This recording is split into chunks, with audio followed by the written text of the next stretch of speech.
శ్రీ గురుభ్యో నమః. శ్రీ మహాగణపతి నమః. వారఫలాల కార్యక్రమానికి స్వాగతం. మా యొక్క పంచాంగం అనేది శ్రీ వంగరవారి గంటల పంచాంగం. రాబోతున్నటువంటి విశ్వావసు నామ సంవత్సరానికి సంబంధించినటువంటి పంచాంగం. ఫేమస్ బుక్ స్టాల్స్లో అన్నిట్లో ఆంధ్రప్రదేశ్ మరియు తెలంగాణ రాష్ట్రంలోనూ మీకు అందుబాటులోకి రాబోతుంది.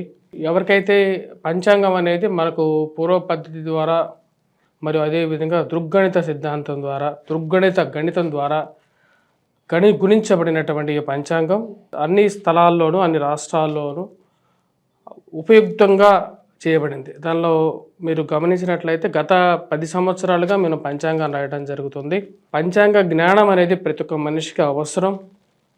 జరగబోతున్నటువంటి సంఘటనలు అదేవిధంగా జరిగినటువంటి సంఘటనలు కూడా క్లియర్గా రాయటం జరిగింది. ప్రతి ఒక్కరూ ఎవరైతే పంచాంగాన్ని 10 మందికి పంచడం ద్వారా కూడా మీకు పూర్వజన్మలో చేసినటువంటి పాపాలు మరియు అదేవిధంగా దోష పరిహారాలు ఇటువంటి పరిహారాలు చేసుకోవాలి మన యొక్క గోచార రీత్యా. అదేవిధంగా మరి కొన్ని ధర్మ సందేహాలు కూడా ఈ యొక్క పంచాంగంలో ఇవ్వడం జరిగింది. వంగరవారి.com అనే వెబ్సైట్లో ఈ యొక్క పంచాంగం అనేది ఫ్రీ డౌన్లోడ్లో పాతవి ఉంటాయి. కొత్తగా పంచాంగం కావాలి అనుకున్నటువంటి వారు, ఎందుకంటే ఇక నెల రోజుల్లో మన కొత్త ఉగాది రాబోతున్నది. మార్చి 30 తారీఖున ఇక ఎప్పుడైతే ఈ ఉగాది పర్వదినం లోపల మీకు పంచాంగాలు బల్క్ ఆర్డర్స్ కావాలనుకున్నటువంటి వారు కూడా డిస్ట్రిబ్యూషన్ చేయాలి. మీ యొక్క వ్యాపార ప్రకటనల ద్వారా కవర్ పేజ్ మార్చుకొని చేయాలనుకున్నటువంటి వారు కూడా మమ్మల్ని సంప్రదించండి. అదేవిధంగా పంచాంగం 10 మందికి పంచాలి అనుకున్నటువంటి వారు కూడా సంప్రదించగలరు. మా యొక్క ఈ నెంబర్ ఏదైతే ఉందో ఆ నెంబర్కి మీరు సంప్రదించండి. మీకు కాపీస్ ఏదైనా కావాలి అంటే కొరియర్ ఛార్జెస్ ద్వారా మీకు పంచాంగాన్ని పంపించడం అనేది కూడా జరుగుతుంది. ఈ యొక్క నెంబర్ని మీరు కాంటాక్ట్ చేయండి. ఈ యొక్క వారం మరి గమనించినట్లయితే గ్రహస్థితి ముందుగా వచ్చేటప్పటికే రాహు యొక్క మీనంలో కొనసాగుతున్నాడు. అదేవిధంగా కేతు వచ్చేటప్పటికి కన్యలో కొనసాగుతున్నాడు. మరి వాటితో పాటు మీరు గమనించినట్లయితే వృషభంలో గురుగ్రహ సంచారం జరుగుతున్నది. శని కుంభంలో, అదేవిధంగా శుక్రుడు రాహువుతో కలిసి ఉన్నాడు మీనంలో. వాటితో పాటు మిగతా గ్రహస్థితి రవి బుధుడి యొక్క స్థితిలో ఎటువంటి మార్పు లేదు, మకరంలోనే కొనసాగుతున్నారు. ఇటువంటి గ్రహస్థితి రాబోతున్నటువంటి వారం రోజుల పాటు ద్వాదశ రాశుల వారికి ఎటువంటి ఫలితాలు ఇవ్వబోతుంది అనేది చూద్దాం. సింహరాశి వారికి ఈ వారం అనుకూలమైనటువంటి ఫలితాలు గోచరిస్తూ ఉన్నాయి. వృత్తిపరంగా వ్యాపారపరంగా అనుకూలంగా ఉంటుంది. ఫైనాన్షియల్లో రొటేషన్ బాగుంటుంది. ఇరుగు పొరుగు సఖ్యత విషయంలో అనుకూలమైనటువంటి ఫలితాలు గోచరిస్తూ ఉన్నాయి. ఎప్పటిదాకా దూరంగా జరిగినటువంటి వారు దగ్గరగా చేరటం అనుకోని పరిణామంగా మీరు భావిస్తారు. వైవాహిక జీవితంలో ఈ కష్ట నష్టాలు ఇలాగే ఉండే విధంగా ఉంటుంది అని చెప్పి ఒక అంచనాగా రాగలుగుతారు. వీటికన్నీ ఒక ముగింపు రావాలి అని చెప్పి భావిస్తారు. మరియు అదేవిధంగా ఈ రాశి వారికి వృత్తిపరంగా అనుకూలమైనటువంటి ఫలితాలు గోచరిస్తూ ఉన్నాయి. నూతన ఉద్యోగ ప్రయత్న విషయాల్లో సానుకూలమైనటువంటి ఫలితాలు ఈ వారం గోచరిస్తూ ఉంది.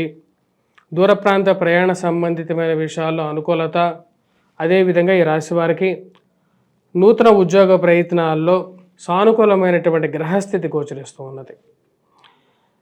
కొత్త ఉద్యోగంలో మార్పు జరిగితేనే ఉద్యోగపరంగా మరియు అదేవిధంగా ఆర్థికంగా అనుకూలంగా ఉంటుందని చెప్పి భావించడం జరుగుతుంది. ఫైనాన్షియల్లో రొటేషన్ బాగుంటుంది. సమయానికి రావాల్సినటువంటి డబ్బు కట్టడానికి అవసరమైనటువంటి డబ్బు రావటం అనేది మానసికమైనటువంటి ప్రశాంతతని ఇవ్వగలుగుతుంది. కుటుంబంలో ఎదుగుదల మరియు విధంగా కుటుంబ సంబంధ విషయాల్లో అనుకూలత, ఒక మంచి ప్రశాంతమైనటువంటి జీవితంలో తిరిగి పొందడం అనేది ఒక మంచి శుభపరిణామంగా మీరు భావిస్తారు. ఉన్నత స్థాయిలో ఉన్నటువంటి స్త్రీ పురుషులతో సత్సంబంధాలు ఏర్పరచుకుంటారు. ఈ సత్సంబంధాలు మన జీవితంలో ఉపయోగపడతాయి. ఎలాగైనా సరే 10 మందికి సహాయం చేశాం కాబట్టి మనకు ఈ యొక్క రిలేషన్షిప్ అనేది బిల్డ్ అయింది. దీని ద్వారా నేను ఒక మంచిగా ఉపయోగించుకోగలుగుతానని చెప్పి మీరు భావించడం జరుగుతుంది.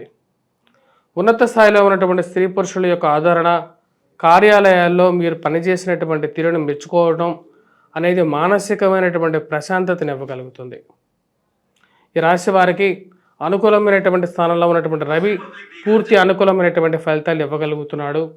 రవి అనుకూలమైనటువంటి స్థితిలో ఉన్నప్పుడు ఈ యొక్క రాశి వారికి సన్మానాల విషయంలో కానీ లేకపోతే మీరు చేసేటువంటి పనికి కానీ గుర్తింపు పొందడం కానీ ఒక శుభపరిణామంగా మీరు భావిస్తారు. ఈ రాశి వారు ముఖ్యంగా విద్యా సంబంధితమైన విషయాల్లో విద్యార్థులు ఎవరైతే ఉన్నారో విద్యార్థులు అనుకూలమైనటువంటి ఫలితాలు పొందగలుగుతారు. ఎవరైతే పోటీ పరీక్షల కోసం ప్రిపేర్ అవుతున్నటువంటి వారు ట్రాన్స్ఫర్స్ రిలేటెడ్ ఇష్యూస్ గురించి ప్రయత్నం చేస్తున్నటువంటి వారికి అనుకోకుండా జరిగేటువంటి ట్రాన్స్ఫర్సు మరియు అదేవిధంగా విద్యా సంబంధితమైన విషయాల్లో కూడా అనుకూలత అనేది ఒక మంచి శుభపరిణామంగా చెప్పవచ్చు. ఈ రాశి వారు చేసుకోవాల్సినటువంటి పరిహారాల్లో ముఖ్యంగా వచ్చేటప్పటికీ ముఖ్యంగా ఈ రాశి వారికి కుజుడు కూడా అనుకూలంగా ఉన్నాడు. అది కూడా ఒక ప్లస్ పాయింట్గా చెప్పవచ్చు. దీని ద్వారా కోర్టు సంబంధితమైన వ్యవహారాల్లో కానీ భూ సంబంధితమైనటువంటి లావాదేవీల్లో అనుకూలమైనటువంటి ఫలితాలు పొందగలుగుతారు. మధ్యవర్తి పంచాయతీలు కూడా అనుకూలించే విధంగా ఉంటుంది. ఈ రాశి వారు ముఖ్యంగా చేసుకోవాల్సినటువంటి పరిహారాల్లో గురుగ్రహ మంత్ర జపం ఒకటి చేసుకోవాలి. మరియు లేని పక్షంలో దత్తాత్రేయ స్వామిని ఆరాధించటం అనేది ముఖ్యమైనటువంటి సూచనగా చెప్పడం జరుగుతుంది.